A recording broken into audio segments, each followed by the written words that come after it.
Hi everyone, if you're joining us nice and early, we're going to give it a minute or so before we get started.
Hi everyone, welcome to the fifth webinar of our series.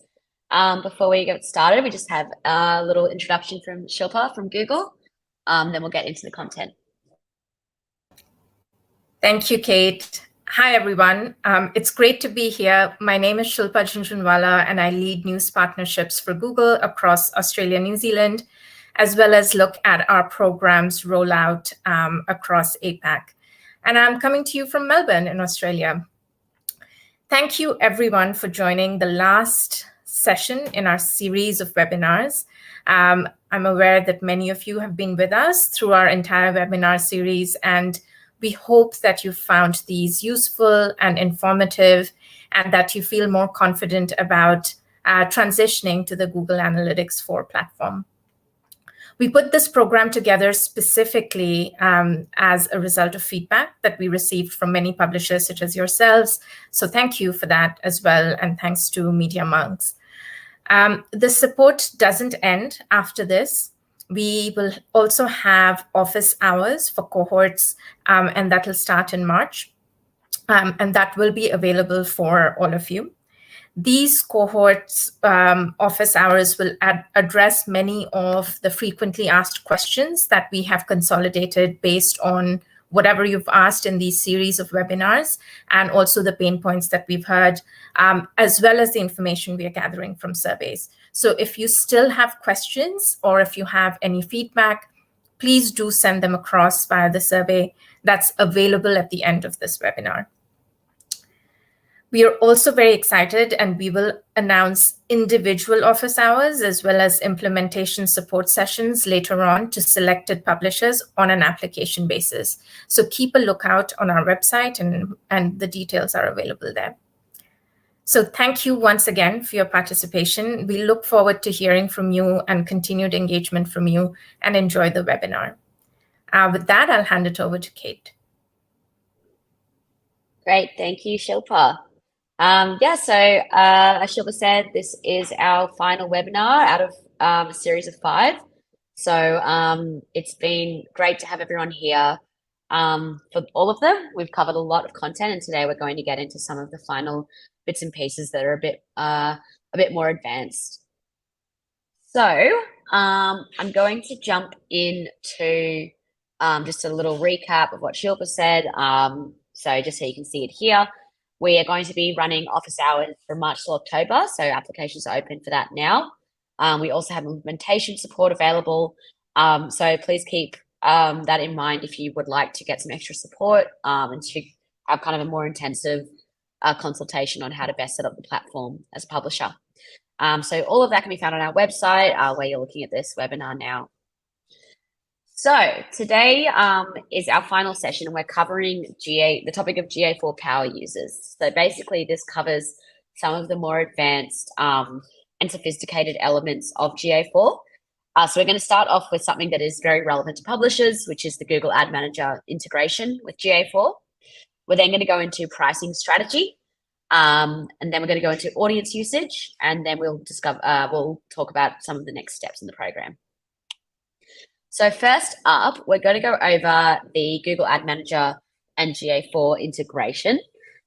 So for those of you that use Google Ad Manager, you'd know very well that it is kind of a bread and butter platform for publishers that run ads on their website, and has a number of functionalities that are separate to GA4. But with this integration, you can kind of bring together the reporting capabilities of both to really get the most out of each platform and to optimize the way that you're serving ads on your website.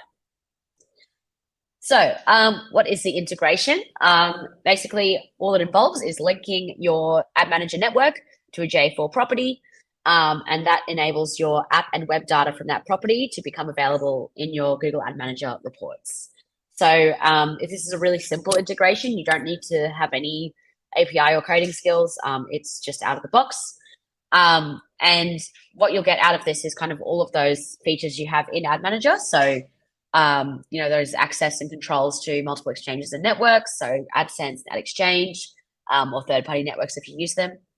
And if you haven't used it before, and this is kind of all new to you, basically it's a great way to kind of have access to a central place to monetize all of your inventory types. So whether that's a website, a mobile app, or videos, or even games, to manage your ad revenue that comes from direct deals with buyers. So to kind of manage all of the different orders and line items that you might have with different buyers on your site. To use third-party networks to compete for ad inventory. So to kind of optimize the bids that you're getting for your ad inventory.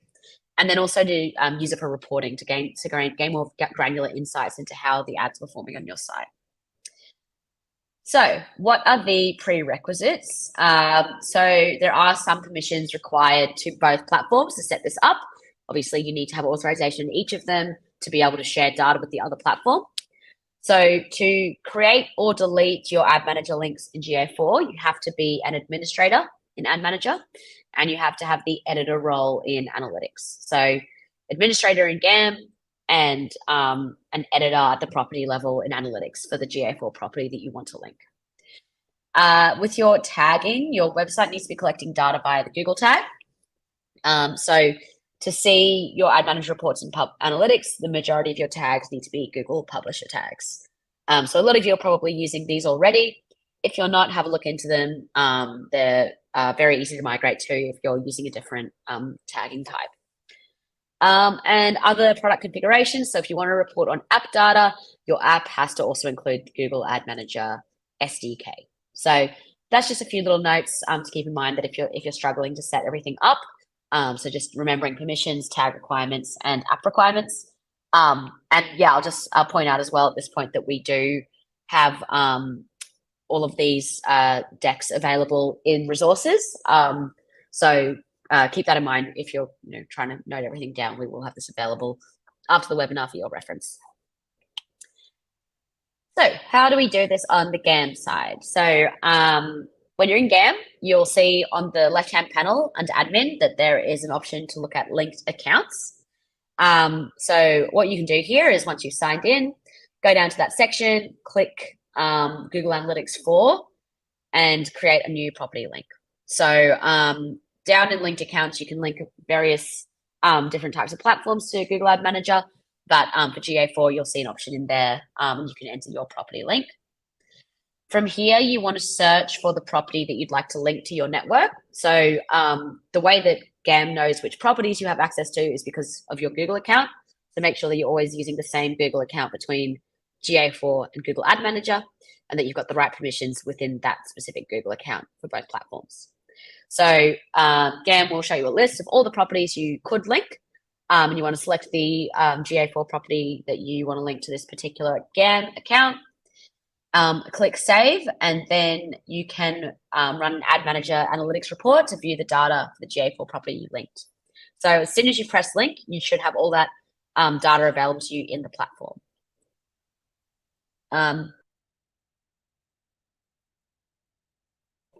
Sorry, just had to sneeze. I didn't want to subject you all to that. Okay, so once you've established the link, it will be listed in analytics under admin. So in GA4, in the property you want to look at, under admin, the property column, product links. So if you want to unlink, it's kind of just going in the reverse direction. You go back to that linking section, you remove the selected property, and you click save, and that will remove the property from App Manager. So very easy to link and unlink. As I said, it's not a matter of setting up APIs or complex pipelines. It's all out of the box. It's very easy to do, and it doesn't come at an additional cost. So if you've got both platforms, I'd highly recommend looking into this. So if you want to see if it's working from GA4, you'll see all of this info in the admin panel. If you want to see the data straight up, you can look under monetization, and under publisher ads, you'll see some of your GAM data automatically. You can also then use this GAM data in your exploration reports within that property. So to see where the link is and to check it's all working, we go to admin.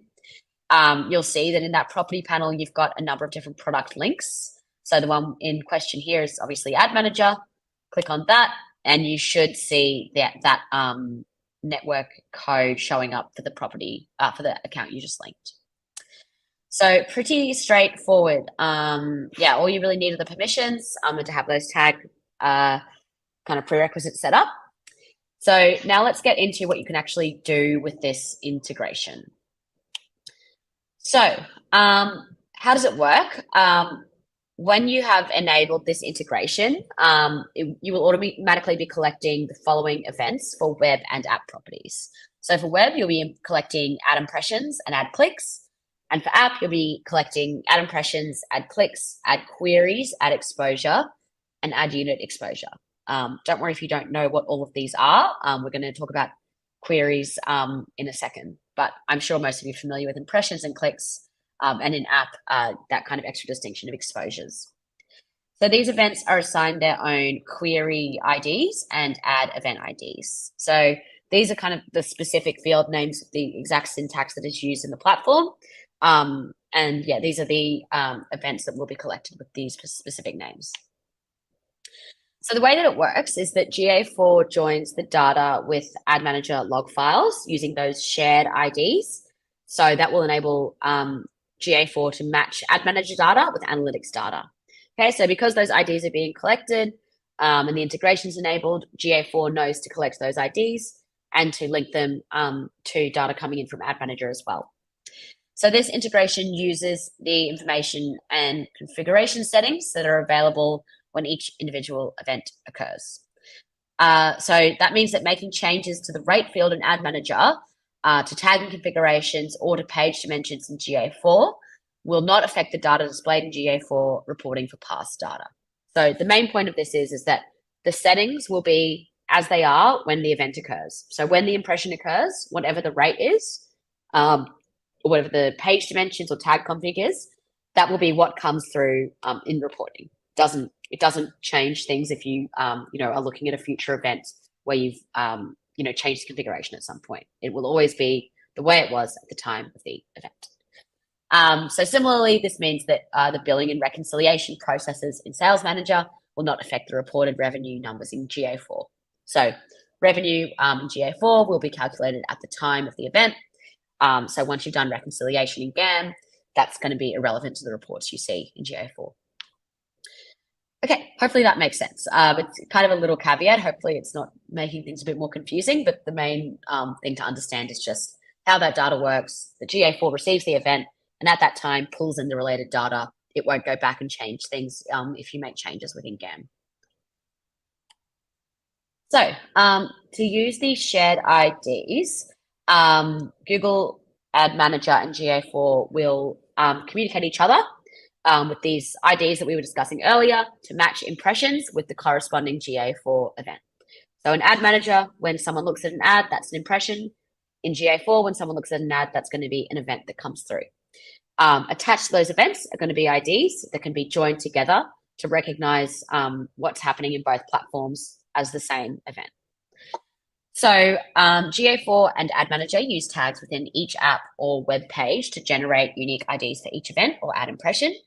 So in web properties, this is called the query ID. In app properties, this is called the add event ID. That's not something you need to necessarily remember. It's just a little FYI. Inter-tag communication ensures that logged IDs are the same between GA4 and Ad Manager for a single event and its corresponding ad impression. So inter-tag communication takes place synchronously as events are sent and ads are served. So IDs that are logged when Ad Manager and GA4 are not linked or when either system is unavailable will not be shared in this integration. Okay, so we've got to be, we have to be linking the properties to see these corresponding events. Okay, so at the time that the event comes through, the linkage has to occur for those IDs to be perceived properly. Just a little caveat as well with web properties. The iframe HTML element can interfere with inter-tag communication. It can prevent ID sharing. So it can cause issues with sharing the IDs between GA4 and Ad Manager. So if you're serving Ad Manager tags inside an iframe, they will be separate from the rest of the page. So this means that passback tags are usually rendered, because they usually render within an iframe, they will not pass data to GA4. If that makes absolutely no sense to you, that's okay. It's just like a little note to keep in mind if you are having trouble reconciling specifically passback tags. So when you're serving your own inventory, that's usually just because of this iframe caveat where the IDs aren't going to work between the two platforms. Okay, so while we're talking about caveats, let's get into some of the kind of considerations and concepts you can use from this integration. Okay, so first up with reporting. So with ads reporting in GA4, you can use this integration to create first-party audience segments using your own inventory. So with this, it means that you're able to sell narrowly targeted inventory, so really specifically targeted to a specific audience, to your advertisers by associating the segments with ad units, placements, and key values, and by setting other attributes such as number and recency of page views or app activities. So what we're saying here is that, as you know, in GA4, there are so many different dimensions and metrics and conditions that you can attach to a segment to get a really specific group of users.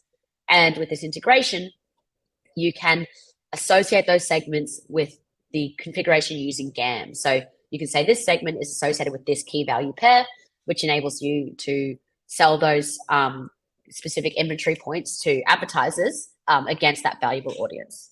So it's just kind of making the most out of the audiences you have by really getting that targeting specific to the inventory on your site and to what the advertiser is looking to do. So within the interface itself, you do have an out-of-the-box report. So this one here comes under monetization. So this is a report called Publisher Ads, and this will basically show you the engagement for apps from mobile. Okay, so for each ad that's in your mobile app, this will show up with the engagement, the revenue for each ad. And so this is going to help with answering things like, how many users have clicked the ads in my app? Do users see the ads and for how long do they see them? And, which ad formats have the most impressions? So that's an out-of-the-box report available for publisher ads. But you can also go beyond this to get into more specific and broader categories as well by using the Explore report, which we'll look at in a second.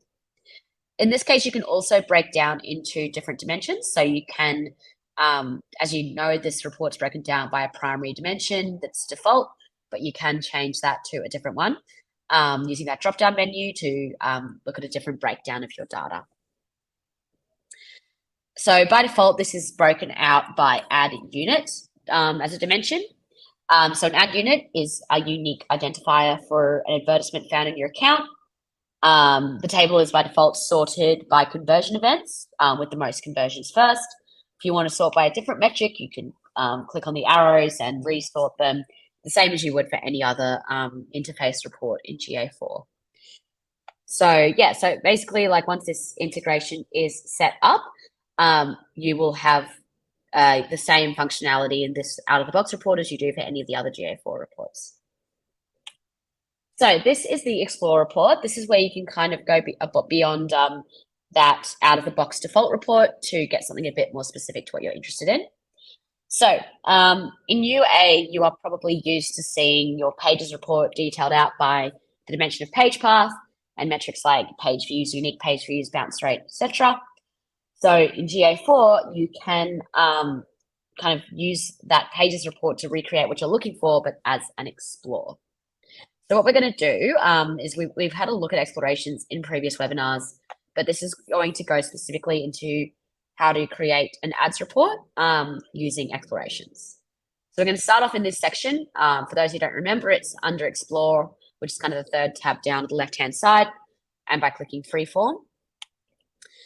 So in there, this might be a refresher for those of you who are here in previous weeks. We then have the option to import whatever dimensions, metrics, and segments we'd like to look at in this report. So you can enable an additional dimension by clicking the plus icon in the settings pane in Explore. And in this case, for our ads report, we're going to add the dimensions of ad format, ad source, and ad unit. If you would also like to break your report down by page title, so this is, again, going back to that all pages equivalent in UA, you can enable the additional dimension of page title and screen name. So that's kind of like our GA4 version of page title and screen name, both of them together at once. So this is, as I said, this is a way that you can break down by ad unit, but yeah, particularly depending on what side of, the advertising ecosystem you work in, you might also want to add that page path to make it a bit easier to understand what you're seeing. So those are the dimensions. You're then going to add metrics. So in this case, we're going to use ad exposure for the exploration. Again, just by clicking that little plus icon and searching for the metric that you want to add. And you can see a couple of other examples that are down there. So ad revenue and ad unit exposure as well.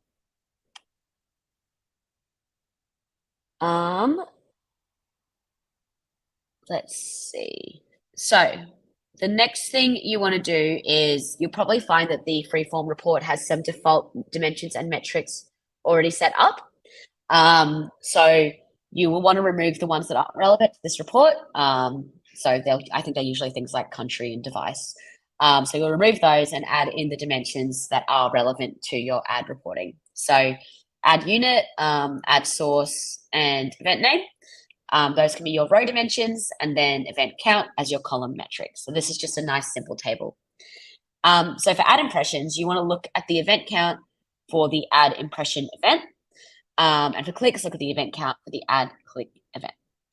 So it's important here to note that it's best to have a filter on these reports that will remove not set data. So you can see that little example here. The reason we want to do that is it gives, it kind of gets rid of some of the mess or some of the noise in the report. And you'll see not set coming through whenever there's a failure to call or serve an ad. So unless you're trying to report on, error rates or issues with fill, you want to remove this so you can just focus on the ads that actually did serve and then therefore generated exposure or impressions and clicks. So that's just a really simple example. As you can see, it's pretty easy to do once you've set up that integration. Those dimensions and metrics are available just as any other. And so you can always have a search through that list of dimensions in the Explore pane to see what's available and to combine things together to see what kind of results you get. So as a summary, these are the dimensions we have available from the integration from GAM. So ad format, which is going to use the ad manager's equivalent, which is inventory format. Ad source, which will use ad manager network name and ID. Ad unit, which is using the ad manager ad unit dimension. And then page path and query string and screen class, which is just using placement of ad manager ad units. So yeah, it's kind of a little bit of a slight translation between the two platforms. With metrics, you have ad unit exposure, so the amount of time a user is exposed to ads, publisher ad clicks, publisher ad impressions, and then all of your ad revenue. So the sum of all advertising revenue, which means ad manager revenue and any other ad revenue as well. Cool. Hopefully that helped with just giving you an idea of how you can integrate and use the integration. I definitely recommend giving it a go. There's a lot of features available in GA4, but this is kind of one of the easier ones to set up. and to have a play around with. Doesn't involve too much technical knowledge, and you might find that it's really useful to have those segments available. So this is kind of going into a use case of that integration that's a bit more focused on pricing strategy. So how we can use those dimensions and metrics as well as our existing behavioral data in GA to develop and activate a pricing strategy in GA4. So we're going to get a bit into an economics degree here, so stay with me. If this graph is scary, I will explain it. It took me a long time to understand it as well, so non-one. So what we're looking at here is just kind of the idea of how we want to price our inventory to ensure that we're getting the sweet spot between fill rate and CPM.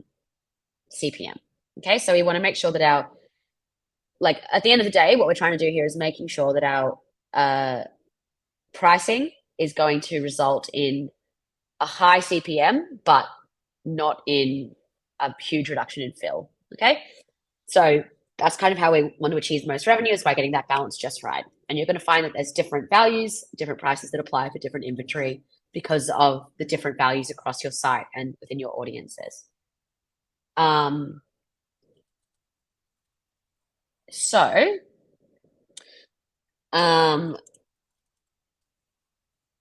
just to go into more detail on what's going on here, the strategy generally is looking at the framework of cookie value, which is more just like a user value, right? So, kind of going back to that concept of high value audiences and low value audiences. A high cookie value is a user that is frequent visitor to the site, reads a lot of articles, generally brings in a lot of value to you through impressions or subscriptions. And then we also have the idea of page value. So certain content on your site is going to be more valuable to advertisers. So two different ways of thinking about value metrics on your site. So the strategy is that we want to increase and influence the value of the content to attract high value cookies. This generally should grow a good base for subscriptions because what we're doing here is, targeting content in a way that will attract those engaged users and make them more engaged. So to kind of increase their lifetime value to the site and also their enjoyment of the site and their loyalty and likelihood of subscribing. So it's very similar to all of the editorial content planning we were talking about previous weeks. This time we're just kind of focusing on it in the inventory pricing context. So the vision is to first of all think about, what is building value for an advertiser. So, what for an advertiser, what is appealing to them on their site? Is it, the way that you laid out your content? Is it the engagement your content gets? Is it the topic of your content? What type of advertisers are on the market? So who is out there that's bidding for your content and what is it that they're looking for? And what is the publisher's role in the equation? What is the unfair advantage? So how do you have that extra level of influence as the publisher that you should keep in mind? So if I kind of go into more detail on this fill rate and effective CPM, this is just a note that, those metrics obviously directly impact revenue. And we've got to get the balance between them right because, as the fill rate of content increases, you'll see an increase in yield.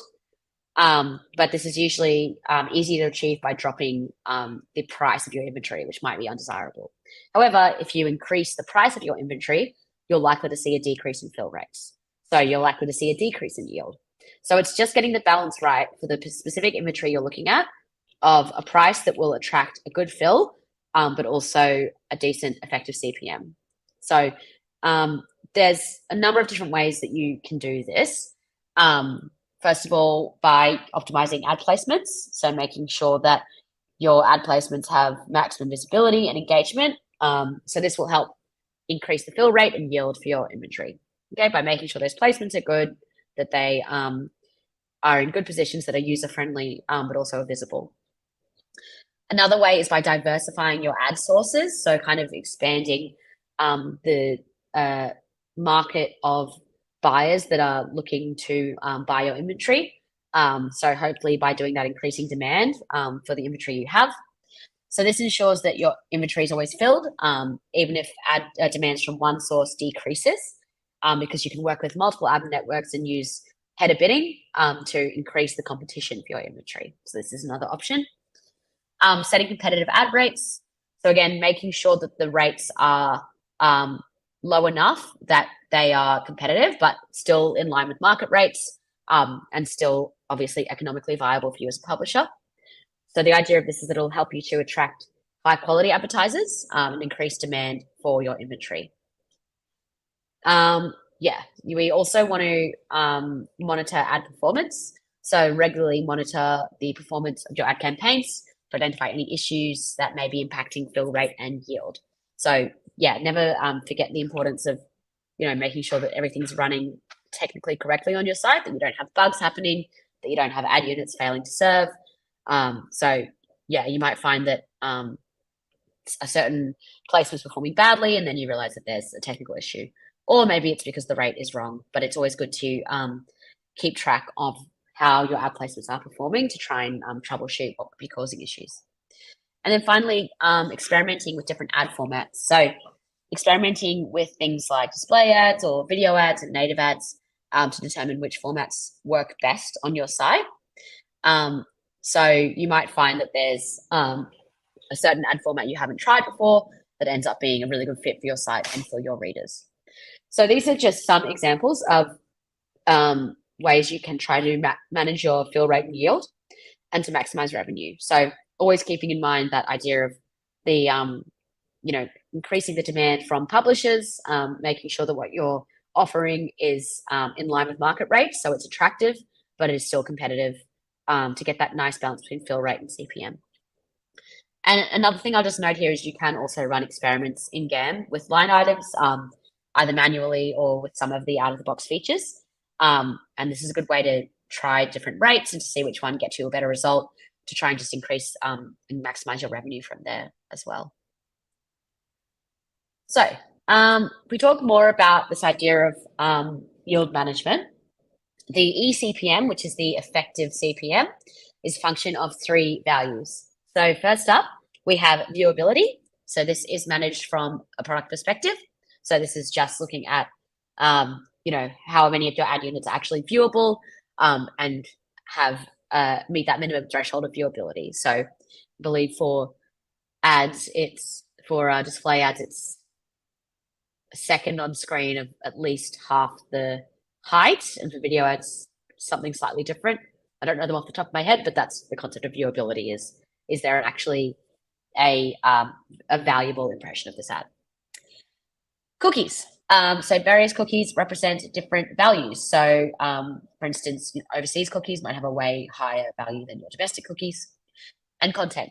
So keeping in mind that the role of contextual targeting keeps increasing along with privacy regulations, third-party cookie sunset. So you'll find that articles in some sections, so in finance, for instance, will get higher CPMs than in others, so horoscopes. So this is kind of a chart that shows us the way that cookie value and content value might interact.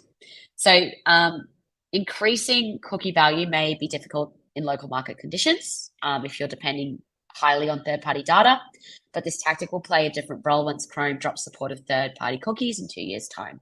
So there's a need for a process to identify more valuable content from the advertising perspective and finding out ways to promote that content across less valuable users. So for instance, promoting current affairs or technology, depending on what gets the most value on your site. So as you can see here, if we're looking at our high content value, high value content, so the content that is most attractive to your advertisers, has the most demand from advertisers, we can think about the 2 different segments of users here. So high value content read by low value users and high value content read by high value users. So if we have this content here that is high value and read by high value users, that's our most valuable segment, right? It's content that gets a lot of interest from advertisers, and it's also attracting users that are valuable to us as a publication, that are loyal to the site, likely to subscribe and to keep reading and have a long lifetime value. So obviously the goal there is no surprises. We would want to see how we can increase that segment. if we think about this segment down here, so the low value content read by low value users, right in the corner there, you have, pages that don't attract a lot of advertising interest and also attract a lot of one-off users. There might be an interest in trying to reduce this traffic or to reduce the focus on that traffic in targeting and in ad strategy.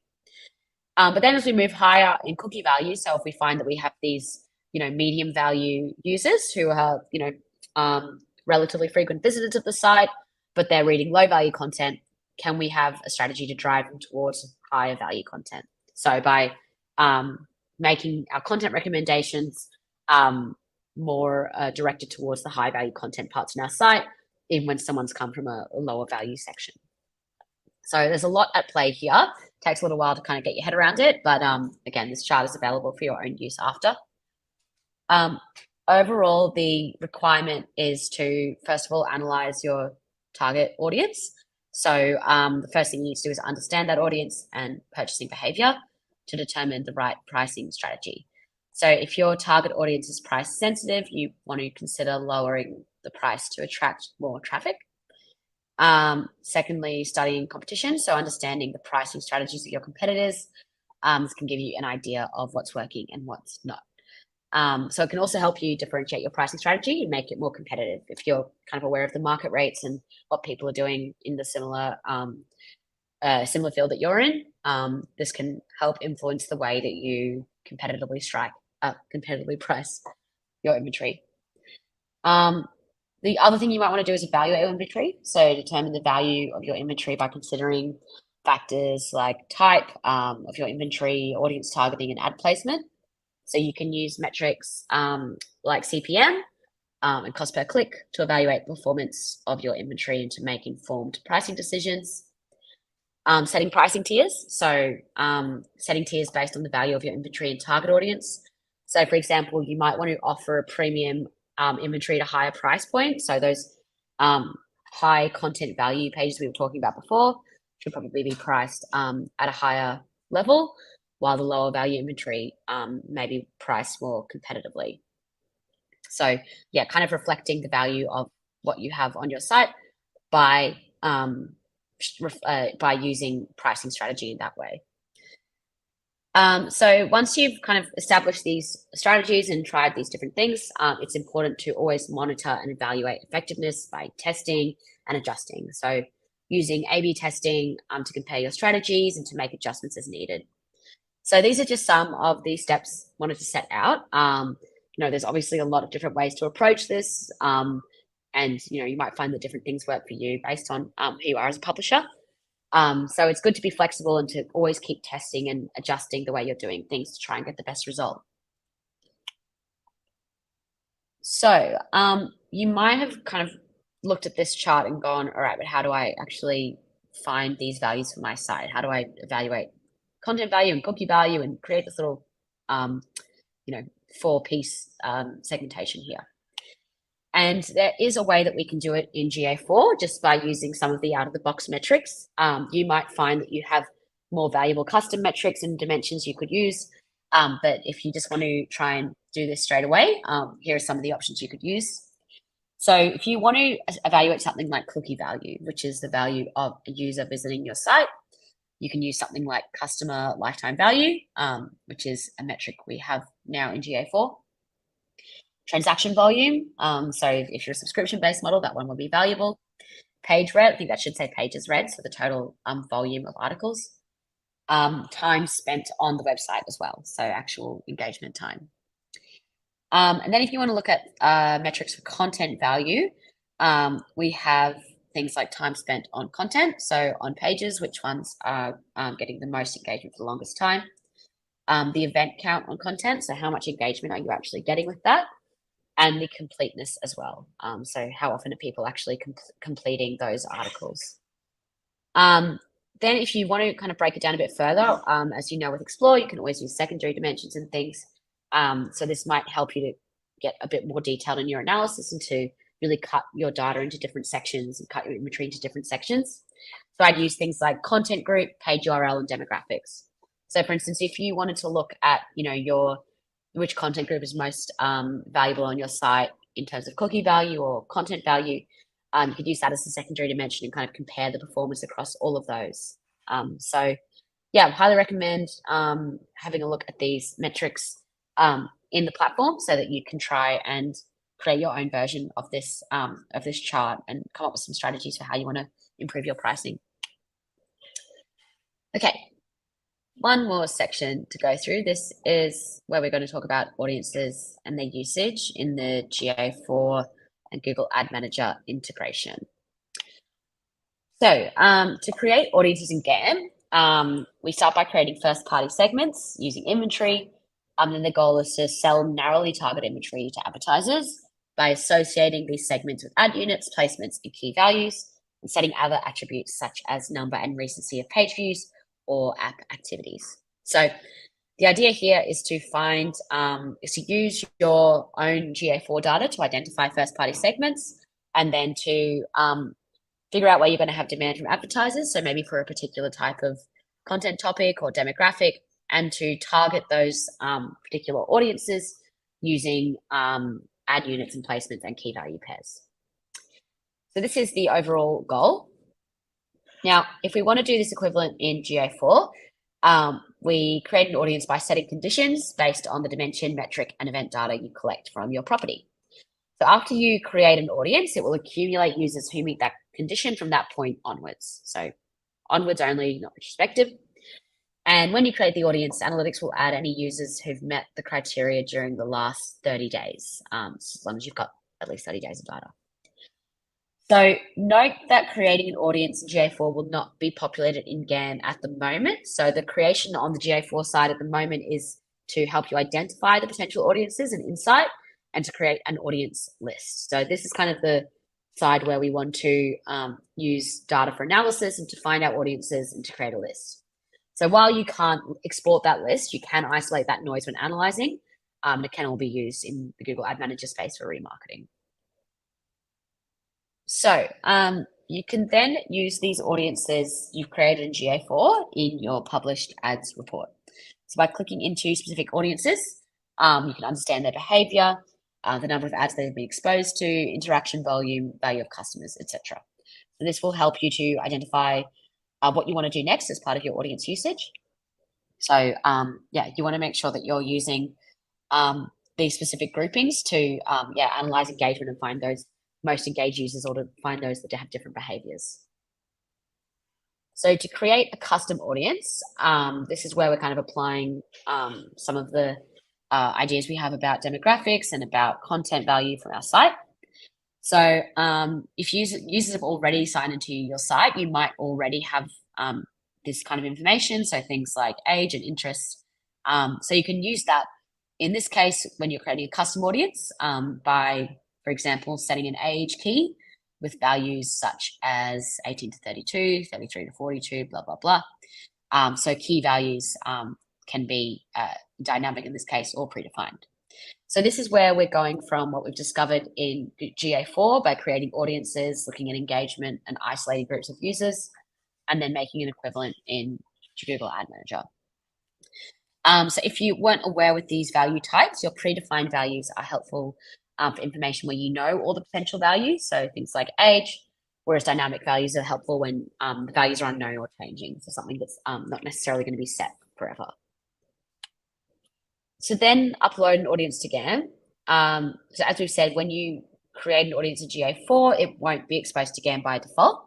So the workflow we suggest is to obviously, first of all, collect your data in GA4. So to get all of that data we've been discussing for the last few weeks, to then analyze the data, either using GA4 or if you want to go a bit more advanced, using BigQuery and AutoML to try to look for propensity or to take more of a sophisticated approach to your audience analysis, and then to transform your data. So you can do this either by, you can do this by assigning an index to your user. So by identifying that audience using Tag Manager or your CMS, and then by creating a corresponding audience in GAN with key value. So there's a few steps here. I think that the important part is that first up, you want to really focus on this analysis to understand who your audiences are and how you want to segment them into different groups. and then to activate these audiences with tagging and with Google Ad Manager as well.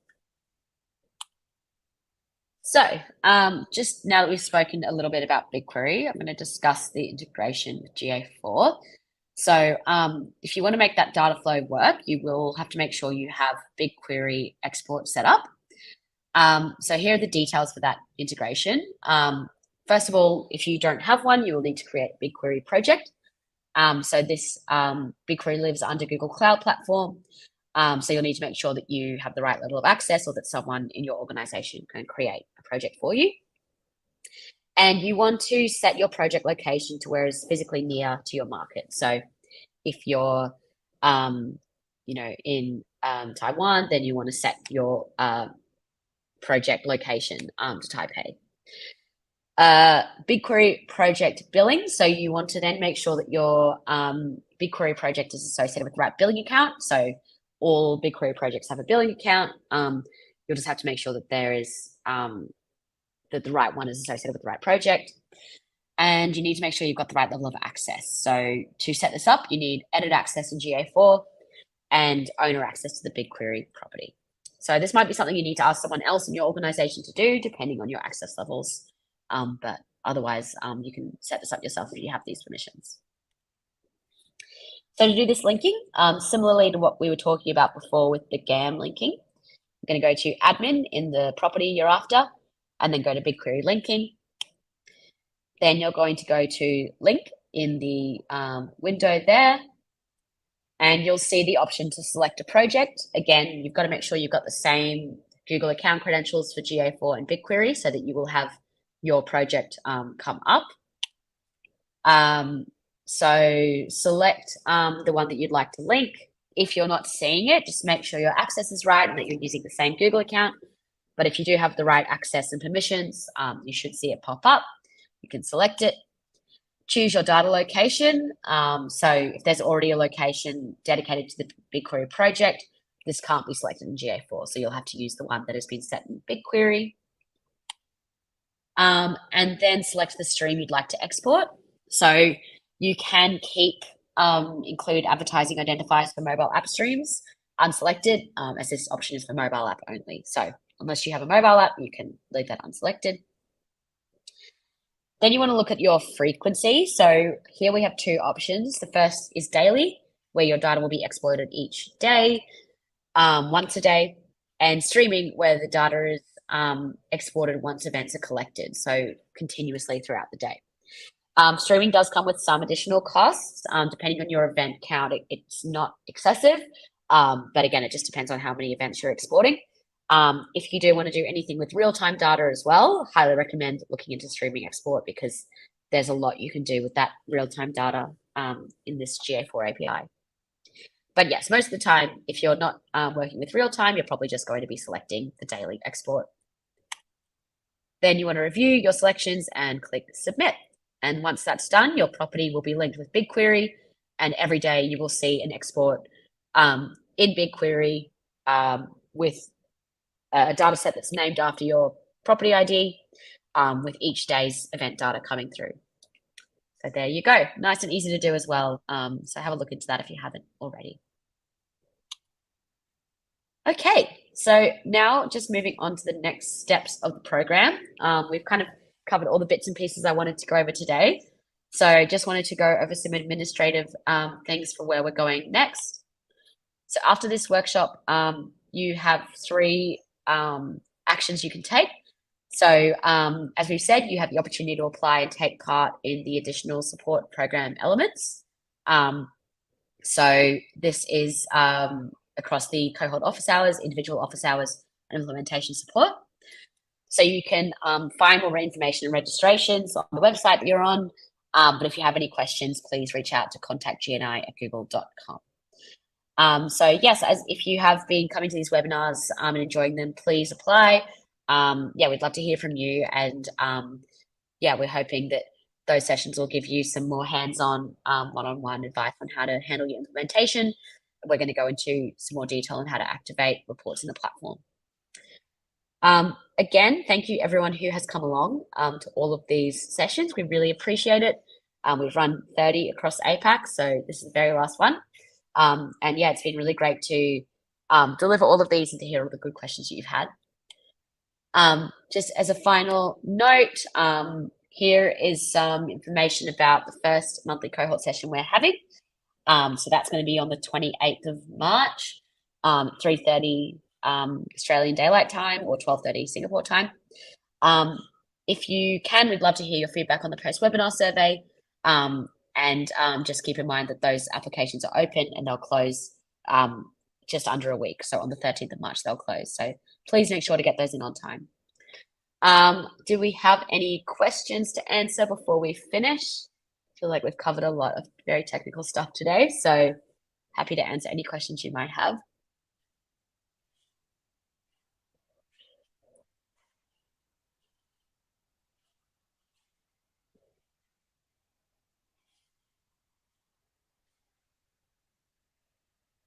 Okay. No questions so far. All right. Let me see. Okay, well, I think if we don't have any questions, then we'll probably just end it there. Again, thank you so much for everyone who's joined us. Please feel free to reach out again to that support email here, contact@google.com if you have any questions, but you should be able to find all the information on the site. And I hope to see some of you soon in our cohort sessions. So thank you, everyone, and have a wonderful rest of your day.